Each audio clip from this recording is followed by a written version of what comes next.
C'est une grâce. Ce n'est pas par le poids des offrandes que je donne que je suis guéri. Ça, c'est de l'absurdité. Pierre disait à cet homme qui disait, oh, prie pour moi.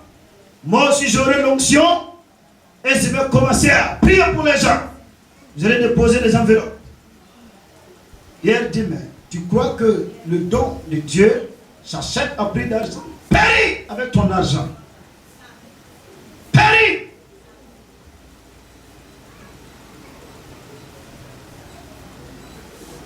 Le poids des finances, du matériel, ne peut pas égaler au poids de la grâce. Jamais. Personne ne pouvait se payer ses propres péchés pour être libéré. N'en parlons pas être guéri.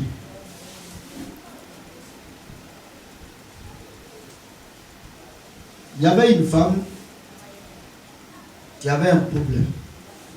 C'est un démon. La femme a souffert. Vous dites, vous avez mari de nuit, non? Pour toi, là, c'est mieux. Oui, oui.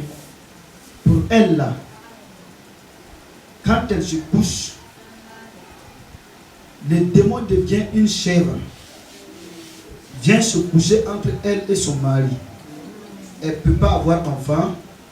Et tôt le matin, le démon sort et les caca comment dirais-je, voilà, c'est du bouc, c'est un bouc, du bouc sont sur le lit.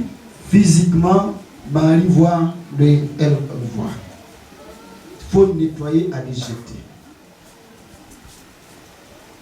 Quand Satan te saisit, il ne connaît pas de pardon. Il ne connaît pas de pardon. Il suce sa victime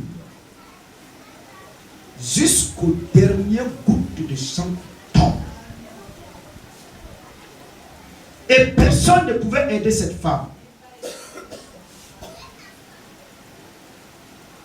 Elle est quittée à Tiasalé et est venue.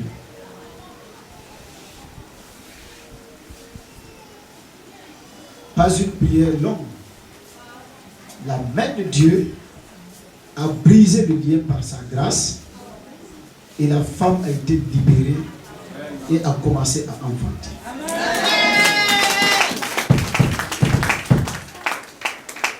Voyez comment le diable fait dans la vie des hommes, dans la vie des femmes. Ils tiennent les gens en captivité et refusent de les lâcher. C'est pourquoi la Bible dit, dans Jean, il dit que si nous avons le Fils, nous avons la vie. Si nous acceptons, il dit, vous connaîtrez la vérité et la vérité vous affranchira. Pour dire, si nous connaissons la vérité, nous allons devenir libres. Mais si nous ne comprenons pas la vérité, si nous confondons la vérité à autre chose, nous serons esclaves. Et un esclave n'a jamais été heureux. L'esclave a toujours les yeux rouges. L'esclave se plaint toujours. L'esclave est dans les angoisses.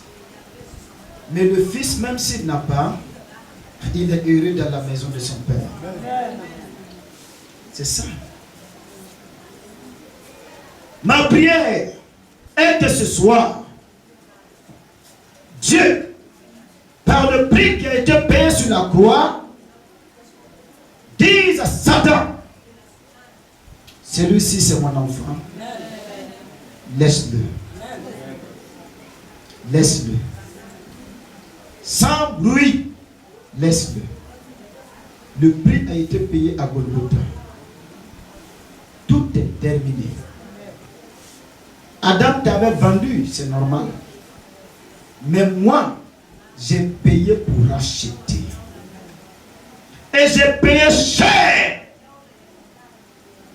Donne-moi cette femme. Donne-moi ce jeune homme. Il a tant souffert dans tes mains. Il a tant souffert dans tes mains. Je le veux maintenant. Je vais lui donner le repos. Je vais lui faire connaître la liberté. Je vais lui faire connaître la joie.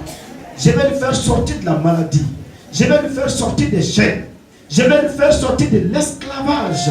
Je vais lui donner la joie. La joie de la fraîcheur du dehors. Car celui-ci, tout est déjà fait pour lui. C'est pourquoi Jésus-Christ, quand il est venu sur la croix, le mot qu'il a prononcé avant de partir, tout est accompli. Amen. Tout est accompli. Nous ne serons plus des ennemis de Dieu. Si nous avons cru en lui, nous avons cru à l'œuvre de Christ sur la croix, à partir de maintenant, nous sommes libres. Maintenant, tu peux prier en exigeant, en résistant au diable. Il voudrait te maintenir. Montre-lui l'acte. Tu n'as pas les reçus? Hein? Tu as les reçus avec toi? Montre-les les reçus. Quand tu arrives au corridor et qu'on te demande le papier, tu présentes. Ils peuvent te faire ça. Bon voyage. Même s'ils ne voulaient pas ça. Parce que c'est un droit. Ta vie, dès ce soir, je voudrais te dire, avec Jésus, il y a une chose que j'ai compris. Il guérissait tous ceux. Quand on parle de la guérison, il y a la guérison interne et la guérison physique. Lorsqu'un homme est agité à l'intérieur, sa paix disparaît, c'est un homme malade.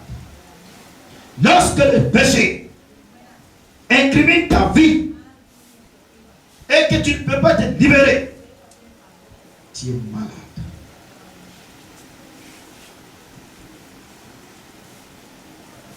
Mais Jésus est là pour te libérer. Ne doute pas. Il a payé le prix. C'est pourquoi à partir de maintenant, tu vas recevoir ta guérison spirituelle et physique. Tu seras libéré. Tu ne seras plus l'animal, l'âne de tes oppresseurs. Tu ne seras plus l'esclave. S'ils avaient mis des chaînes autour de toi pour t'empêcher de t'en sortir, tu es libre. Un jour, Dieu m'a donné une vision de tout mon village.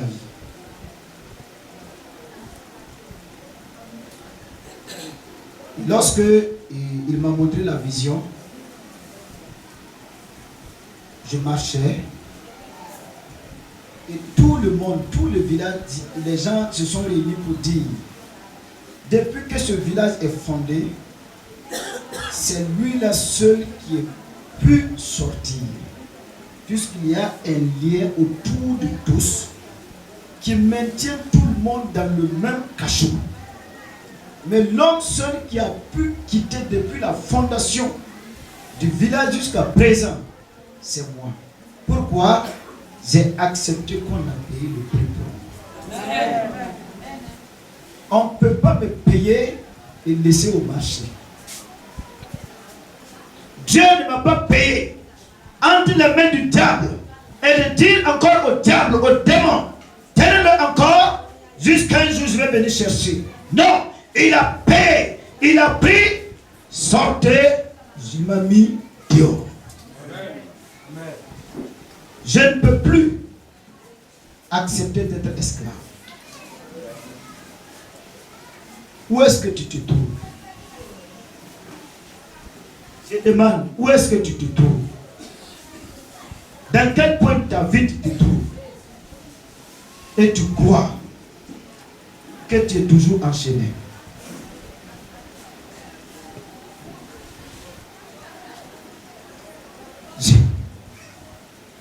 Je vais vers la fin.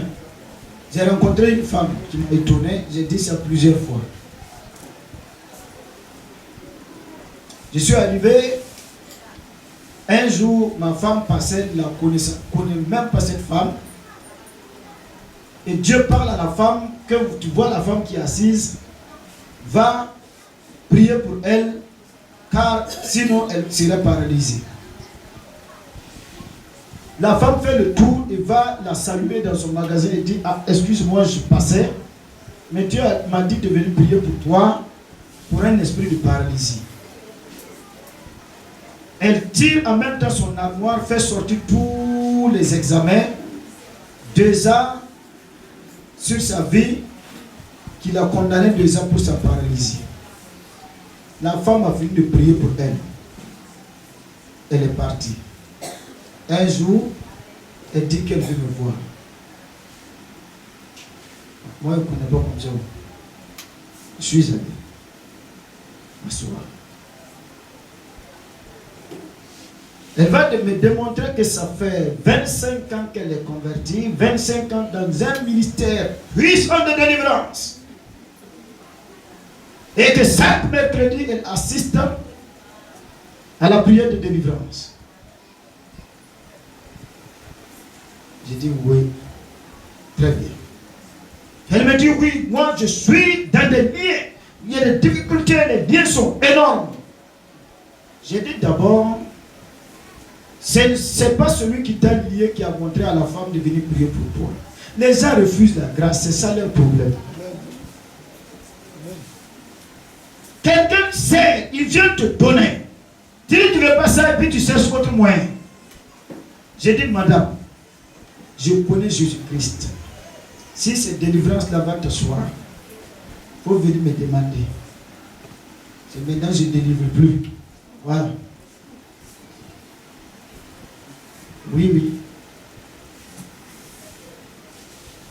Sinon, quand je faisais, même ici, si je m'arrête ici, je commence. Si je prends la route, à chaque fois les gens font des écarts pour quitter ici et ici. Tu ne peux pas t'approcher. Tu vas te retrouver ailleurs à quelque part.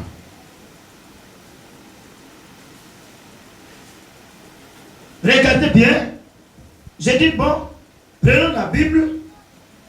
Comme tu m'as déjà commencé par parler de ta délivrance pendant des années, moi je vais prendre ma Bible et nous allons parler. Lorsque j'ai commencé à enseigner en septembre, Dieu me montre qu'elle est assise au soleil et est heureuse qu'elle est sous l'ombre.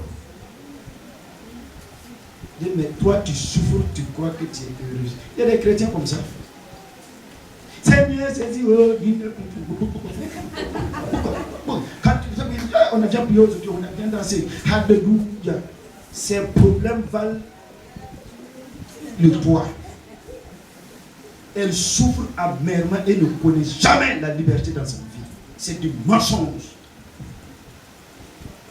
Il ne croit pas à la grâce. Il ne croit pas aux faveurs de Dieu. Je l'ai dit, femme, maintenant j'ai une chose pour toi. Si pendant 25 ans, le sang de Jésus-Christ n'a pas pu te libérer, et le sang de tes arrière-grands-parents te tient toujours, répare le sang de tes anciens, de tes parents. C'est mieux, va là-bas. Le sang de Jésus, pendant 25 ans, ne t'a pas libéré. Tu deviens vieille, les cheveux blanchissent. Et tu as toujours besoin de délivrance. Pardon, il faut repartir là-bas, parce que le sang de leurs animaux, là, c'est puissant. Va là-bas.